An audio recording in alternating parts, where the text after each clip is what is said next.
What if the world kept telling you that your body was the problem?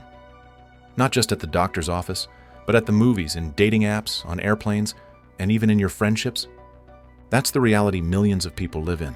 And in the book, You Just Need to Lose Weight, writer and activist Aubrey Gordon exposes the lies we've been told about fatness, not just about health, but about morality, happiness, and worth. This is part 2 of our summary of that book. In the first video, we broke down the medical and health-related myths, like fat people don't care about their health, or BMI is a useful tool. And if you missed part 1, don't worry, this one stands on its own. But it's worth watching both, because together, they unpack the full story behind why so many people feel like they have to shrink to be treated with dignity. Now let's get into what this part 2 is about. Today we're focusing on the cultural myths, the ones that show up in jokes, in media, in how we treat people in public, and why it's not fatness that's dangerous. It's the way society responds to it. Let's pick up with myth number 9. Myth number 9. Fat people shouldn't be seen in public. Nobody actually says this out loud, but that's kind of the point. It shows up in the way chairs are made too small, in dirty looks at restaurants, in the stares at the gym, in people filming strangers on airplanes and uploading it for laughs. Gordon talks about how just existing in a fat body becomes a political act. People assume you're trying to make a statement when you wear shorts, dance, go swimming, or eat in public, but you're not. You're just living your life. And the message fat people hear over and over again is, if you want to be treated with respect, you better disappear first. Myth number 10. It's okay to make fun of fat people. This one? It's brutal. Gordon says it's the last acceptable form of discrimination. The one people still joke about on sitcoms, in stand-up, and even in kids' movies. Fat characters are usually either the punchline or the villain. Rarely the hero. Almost never the love interest. And when fat people speak up, they're told they're being too sensitive. Or worse, that mockery is meant to motivate them to lose weight. But shaming people doesn't inspire change. It just teaches them to hide, or starve, or feel like they don't belong anywhere. Gordon says, if shaming fat people actually worked, we'd all be thin by now. Myth number 11.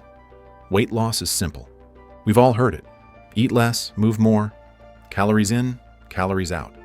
Just do keto, or intermittent fasting, or celery juice, or whatever the latest TikTok trend is. But here's the thing. If weight loss were simple, we wouldn't have a multi-billion-dollar diet industry that thrives on repeat customers. Gordon explains that most people who lose weight on diets end up gaining it back, not because they failed, but because our bodies are literally designed to resist weight loss. And the oversimplification is dangerous. It makes people feel like they're broken when they're actually just normal. Myth number 12. You can't be fat and happy. Let's sit with this one for a second, because it's something society pushes hard. That happiness only comes after transformation, after the before and after photo, after the glow up. Gordon challenges that completely. She asks, what if you don't have to postpone joy? What if you're allowed to enjoy life now, not just once you lose the weight? The myth that fat people can't be happy is what keeps people chasing a version of themselves that may never come. And honestly, that chase is exhausting. Myth number 13. Fat people are bad role models. This one often gets weaponized against celebrities, influencers, and public figures. People say things like, she's promoting obesity. He shouldn't be on that magazine cover. She's too fat to be on TV. But here's the question Gordon asks. What is she promoting? Existing? Wearing a crop top? Taking a selfie? Being fat in public is not an endorsement. It's just living life. And the idea that fat people need to shrink themselves in order to be worthy of admiration, that's not about role modeling. That's about control. Myth number 14. Fat people don't get eating disorders.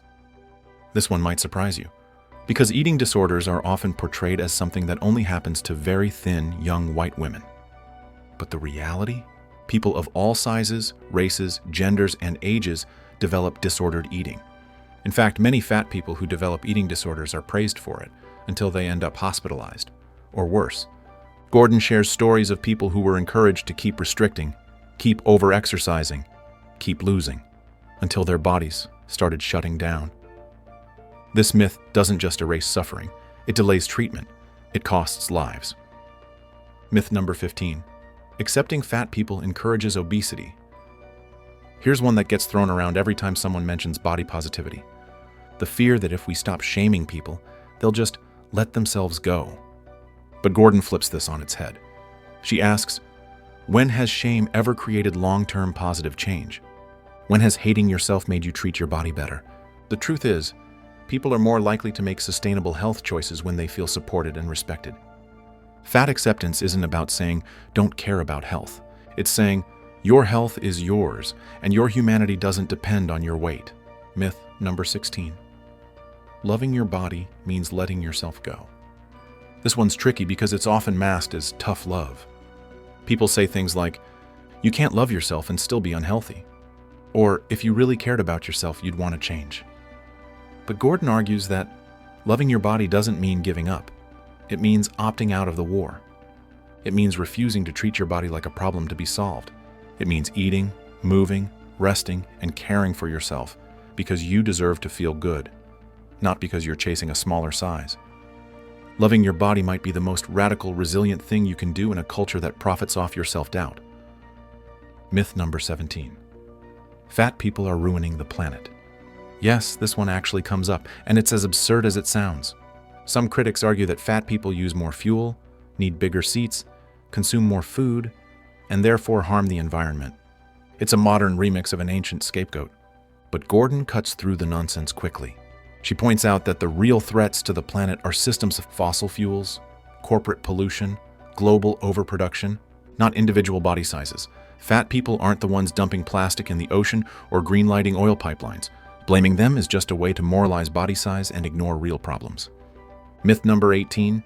Thin people are automatically healthy. This one sounds like a compliment, but it's actually a setup. Just because someone's body is smaller doesn't mean they're healthy. In fact, many thin people have high blood pressure, diabetes, or heart issues, but those conditions often get missed because doctors assume they're fine based on appearance. Meanwhile, fat people who are exercising, eating well, managing their numbers, still get labeled unhealthy just because of their size. Gordon's point is simple. Health is not visible, and treating it like it is leads to misdiagnosis, late detection, and a false sense of security. Thin privilege exists, but thin doesn't always mean well. Myth number 19. Fat people owe you an explanation. This one shows up in everyday conversations. At the gym, at the doctor's office, online, even among friends. It sounds like, have you tried cutting carbs? Are you working on your weight? Just curious, what's your plan? But here's the thing. Gordon makes it clear. Fat people don't owe anyone a breakdown of their eating habits, exercise routine, or medical history. Not to prove they're trying, not to avoid judgment, not to earn respect. We don't demand those details from thin people. So why do we expect it from anyone else?